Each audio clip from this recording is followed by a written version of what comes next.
마가복음 14장 12절에서 26절입니다. 자, 오늘도 드라마 바이블을 함께 읽겠습니다.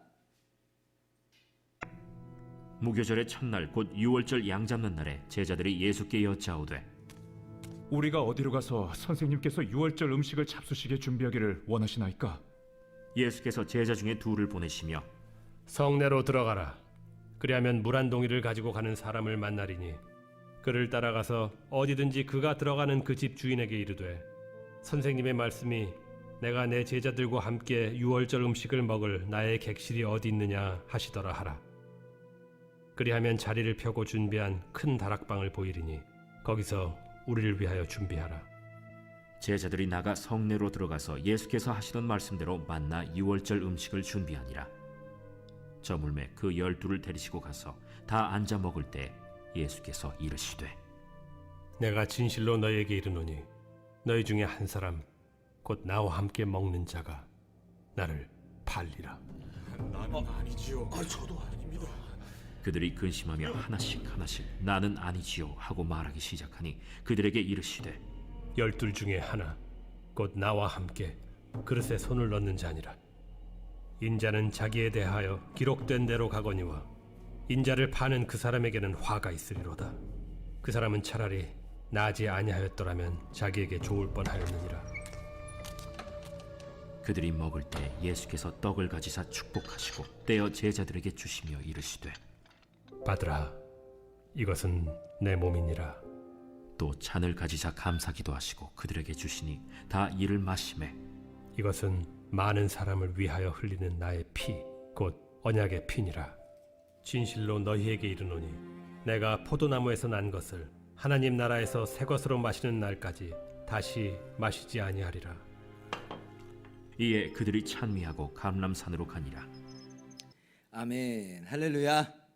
하나님의 크신 은혜와 평강이 고난주간 특별새벽기도의 넷째 날에 나와서 기도하는 여러분 모두에게 가득 넘치기를 주님의 이름으로 축원합니다. 오늘 말씀은 고난주간의 넷째 날인 목요일 저녁에 있었던 일을 기록하고 있습니다. 이날은 예수님께서 잡히시던 바로 그날 밤이고 이제 내일 아침이면 예수님께서 십자가에 못 박혀 죽게 되시는 거예요. 그래서 이때에 예수님께서 어떤 일을 하시냐면 최후의 만찬으로서 유월절 식사를 제자들과 함께 나누십니다. 우리가 예수님께서 유월절에 십자가에 못 박혀 죽으셨다 그렇게 이야기를 합니다. 맞는 말이에요. 그리고 그날은 금요일이므로 지금 이 최후의 만찬은 유월절의 전날인 목요일인가 보다 이제 이렇게 우리가 종종 이해를 합니다만은 그런데 이제 그것은 우리의 시간관념하고 유대인의 시간관념이 좀 다른 데서 오는 오해입니다. 유대인들은 언제부터 하루를 시작하냐면 저녁부터 하루를 시작해요. 아침부터 우리는 시작을 하는데 유대인들은 저녁부터 시작해서 그 다음날 오후까지가 하루가 되는 거예요. 그래서 지금 오늘 마가복음 14장 12절 이하에 나오는 이 목요일 저녁은 언제냐면 유월절의 전날이 아니고 바로 그 유월절이 시작되는 저녁입니다. 그러니까 예수님께서 지금 제자들과 나누시는 이 식사는 유월절의 전날 식사가 아니라 바로 그 유월절 식사인 거예요. 오늘 말씀을 보면 이 식사가 유월절 식사라고 하는 것을 여러 번 반복해서 말씀해 주시죠. 자, 12절 같이 읽어봅시다. 시작. 무교절의 첫날 곧 유월절 양 잡는 날에 제자들이 예수께 여짜오되 우리가 어디로 가서 선생님께서 유월절 음식을 잡수시게 준비하시기를 원하시나이까 하매. 자, 지금 제자들이 지금 준비하는 게 뭐라는 거예요? 유월절 식사라고 하는 거예요. 유월절 식사. 그러니까 14절도 그렇고 16절도 그렇고 유월절 음식이라고 하는 이 단어를 계속해서 반복해서 사용하십니다. 그래서 이 최후의 만찬은 다름 아니라 유월절 식사였다고 하는 것을 분명히 밝혀주시는 거예요. 목사님, 뭐 유월절 식사인지 아닌지 그게 그리 좀 중요한가요? 여러분 그렇게 생각하실지 모르겠는데 제가 중요하니까 말씀을 드리는 거예요. 예수님은요 지금 유월절 식사를 하고 계신 거예요. 그러면서 이제 떡을 떼어 주시고는 이것은 내 몸이다 말씀하시고, 그리고 잔을 나누시고는 이것은 내 피다라고 말씀하십니다. 22절 이하 봅시다. 그들이 먹을 때에 예수께서 떡을 가지사 축사하시고 떼어 제자들에게 주시며 이르시되 받으라 이것은 내 몸이니라 하시고, 23절 이하 같이 읽습니다. 시작.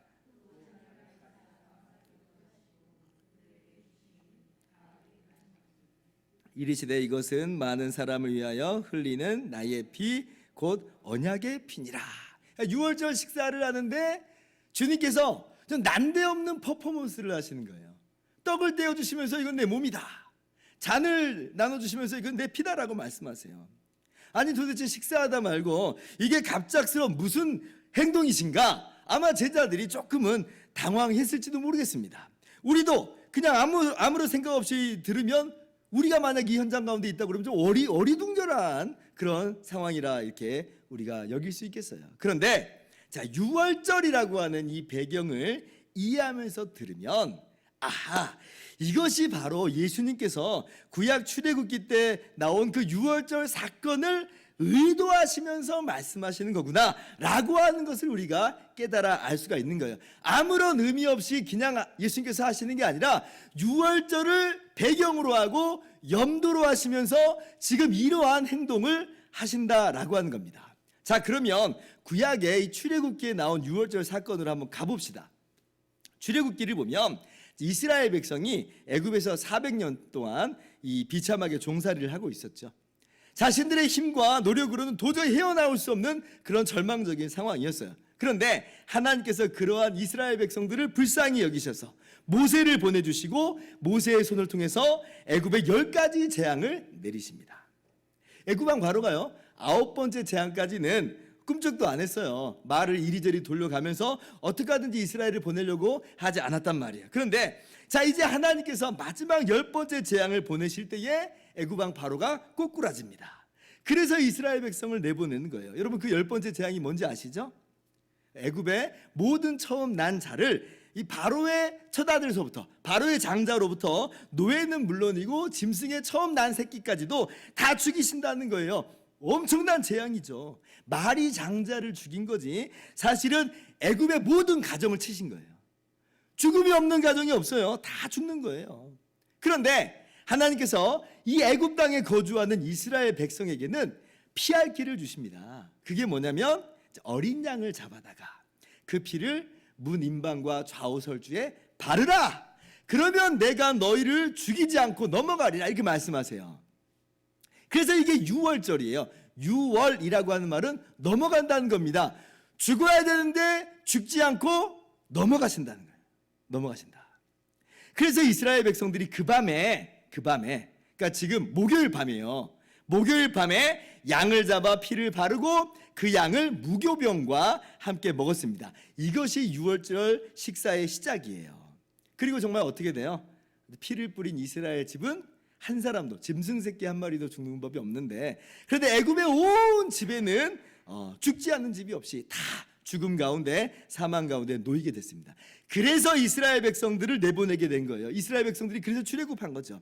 완전 은혜예요. 자기들의 힘과 노력으로 출애굽한 게 아니라 하나님께서 애굽을 치심으로 말미암아 이스라엘을 건져내신 것이라라고 하는 것이에요. 그래서 이 유월절 식사는 뭐냐면 거저주신 하나님의 구원, 거저주신 하나님의 그 생명, 거저주신 하나님의 그 자유를 즐거워하면서 기뻐하면서 기념하는 것이 이 유월절 식사입니다. 이스라엘 사람들은 당시에 왜 어린 양을 죽여야 됐고 왜 그 피를 좌우 임방에 발라야 되는지를 몰랐을 거예요. 그냥 그렇게 하라고 하니까 시키는 대로 했을 것일 뿐이겠죠. 그런데 이 이스라엘 백성들은 어떻게 보면 아무런 생각 없이 양을 잡고 피를 뿌렸던 이 진정한 모습이 오늘 어디에서 나타나냐면 예수님의 십자가 안에서 나타나게 돼요. 예수님께서는 유월절 식사를 하면서 바로 그 이야기가 나의 십자가, 너희를 위한 나의 십자가라고 분명하게 교훈하여 말씀해 주시는 거예요. 다름 아니라 예수님 당신이 유월절 양이라고 하는 겁니다. 유월절 양이 죽임을 당한 것처럼 예수님께서 그렇게 죽임을 당하신다는 것이고, 유월절 양의 피가 그렇게 뿌려짐으로 말미암아 죽음의 사자가 넘어간 것처럼 예수님의 피가 뿌려진 그 사람에게 영원한 죽음이 넘어간다는 것이고, 그 사람은 살아난다는 거예요. 그 사람은 자유를 얻게 된다는 것입니다. 그러니까 유월절 사건의 진정한 실체가 바로 예수님의 십자가 대속이었다는 것이에요. 마찬가지죠. 이스라엘 백성이 유월절 이 어린 양으로 말미암아 자유와 생명과 해방과 구원을 얻었어요. 그러면 이 이스라엘은 누구의 이야기예요? 예수님의 십자가로 말미암아 거저 죄 용서함 받고 모든 죄와 모든 저주와 모든 사망으로부터 노임받고 해방받고 자유를 얻게 된 우리들의 모습인 거죠. 오늘 이 유월절 식사를 제자들과 함께 나누시면서 예수님이 이 이야기를 하는 거예요. 이 이야기를 하는 거예요. 사실 이스라엘이나 우리나 똑같은 처지였죠. 우리는 어때요? 죄와 사망의 비참한 종살이하고 살았습니다. 우리의 힘으로 헤어나올 수 없는 그런 절대절명의 절망스러운 운명이었어요. 그런데 예수님께서 우리를 위해서 대신 몸 찢으시고 피 흘려 죽어주시니, 그래서 우리가 죄 용서함 받고 의롭다함을 받아 영원한 자유와 생명과 기쁨과 평화와 안식을 누리게 되니 얼마나 이게 놀라운 은혜인지 몰라요. 여러분, 이것을 남 이야기하듯이 그렇게 받아들이지 않기를 바랍니다. 여러분, 이스라엘 백성들이 유월절 식사를 하면서 이거 남 얘기 듣듯이 그냥 옛날 얘기 듣듯이 그렇게 먹었겠어요? 그렇지 않죠. 이것 때문에 우리 민족이 살았다는 거예요. 이것 때문에 살았다. 항상 이것을 기억하면서 기념하면서 이것을 먹고 마셨을 것입니다. 마찬가지예요. 우리가 예수님의 십자가 대속을 바라볼 때도 마찬가지입니다. 남 이야기 하듯이 바라보면 그건 아무런 능력이 그에게 주어지지 않아요. 아무런 효력이 없어요. 그러나 주님의 몸을 먹고 주님의 핏잔을 마시면서 주님의 십자가를 그렇게 바라보면서 이것은 나의 이야기입니다. 이것은 우리의 이야기입니다. 우리는 이렇게 오직 주님의 십자가로만 대속받아서 삽니다 라고 하면서 믿음으로 먹고 마시는 바로 그 사람에게는 하나님의 놀라운 구원의 은혜가 거저 임하게 되는 것입니다. 여러분, 믿으시기 바랍니다. 자, 그런데 이것만으로 또 그치면 안 됩니다. 이렇게 예수님께서 구약 이 옛 언약의 성취와 실체가 된다고 하는 것을 아는 것 너무 중요하고 귀한 일이에요. 근데 이것을 그렇게 아는 것만으로는 좀 부족해요.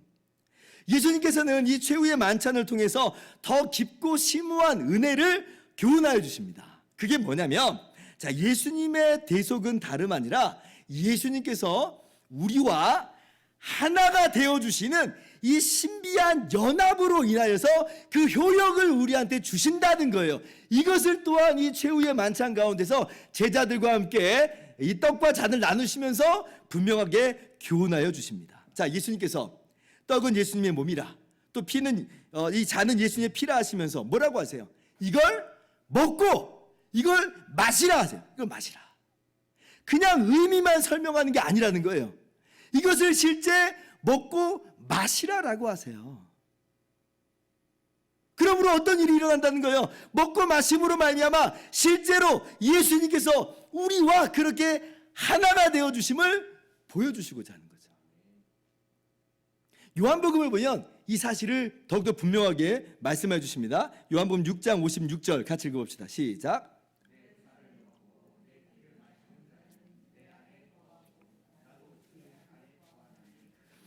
내 안에 거하고 나도 그의 안에 거한다. 물론 이 본문이 성찬에 대한 본문은 아닙니다만은 이 의미만큼은 성찬하고 직접 연결되어 있어요. 우리가 성찬의 떡과 잔을 먹고 마시는 것으로 어떻게 된다라고 하는 거냐면 예수님과 하나됨을 누린다라고 하는 거예요. 마치 떡이, 잔이 우리 안에 들어와서 우리와 하나가 되어주는 것처럼 예수님이 그렇게 우리와 하나가 되어주신다. 여러분, 이거는요 구약의 언약이 보여줄 수 없는 내용이에요. 구약의 언약으로는 이 사실을 볼 수가 없어요. 구약의 언약은요 어떻게 우리 가운데 보여주세요? 그 언약의 증표로서 돌비에 하나님 말씀을 새겨주시는 것으로, 즉 십계명으로 그렇게만 표현해 주셨어요. 이를테면 돌비로 맺어진 언약이에요. 그런데 예수님께서 성취하신 이 언약은요 그렇게 돌비로 맺어진 언약이 아니에요.